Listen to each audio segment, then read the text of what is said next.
Hello and welcome students. In this module, we'll learn about the harmful effects of water pollution. We'll learn about the pollutants that pollute water and we'll see the effect or the impact of those pollutants on human, plant and animal life related to water. So in general students, we can see in this picture that how the health hazards are caused if we drink or we consume polluted water which has heavy metals or harmful substances. Even marine animals and plants are badly affected.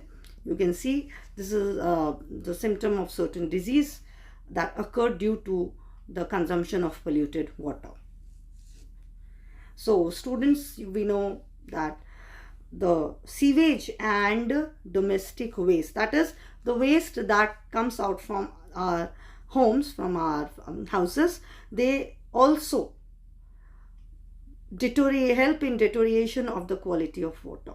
So when the sewage is thrown into the water bodies, it has the human excreta, soap, detergent and other fluids or other substances that we use in our houses. So the phosphates in the cleaning agents can aid eutrophication. So children will learn about eutrophication in this module itself. And if eutrophication is is an effect of water on water, that is a kind of water pollution. Now even the soap and detergent we use, they have harmful substances that lead to the deterioration of water, the quality of water. Now effect of industrial effluents. Now students, if the effluents or the harmful substances which can contain heavy metal and other substances like mercury, lead, sulfur and so on. So all these substances might be harmful, and when we use certain disinfectant to remove algae, then if it remains for a longer time in the water, that disinfectant can be fatal for the fish, and the fish, it can kill the fish. All the fishes might die. You can see in the picture, this is one of the bad impact of the industrial effluents. Now effect of thermal pollution.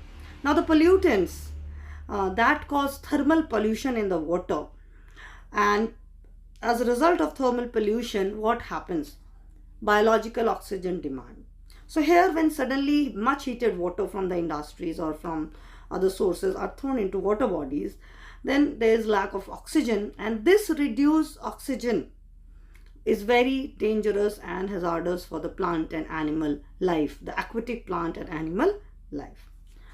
So the BOD, that is biological oxygen demand, is a measure of the amount of oxygen that is used by microorganisms to decompose organic waste. So if more organic waste, more biological oxygen demand. So students, more biological oxygen demand this means that the quality of water has been deteriorated because of the mixing of organic waste into the water. Now the next impact of thermal pollutants can be, this is the second one, that can be dissolved oxygen. So low dissolved oxygen, if the dissolved oxygen becomes low in the water, then it can lead to excessive algae growth. And if excessive algae will grow into the water, it will result in insufficient amount of dissolved oxygen available for the fish and other aquatic life. So the aquatic life will have lack of oxygen, and even they will die, and decomposition of submerged plants, the plants which grow under the water, they may die due to the lack of oxygen. So these are the first two impacts of thermal pollution or thermal pollutants on water. Now let's move to the third one.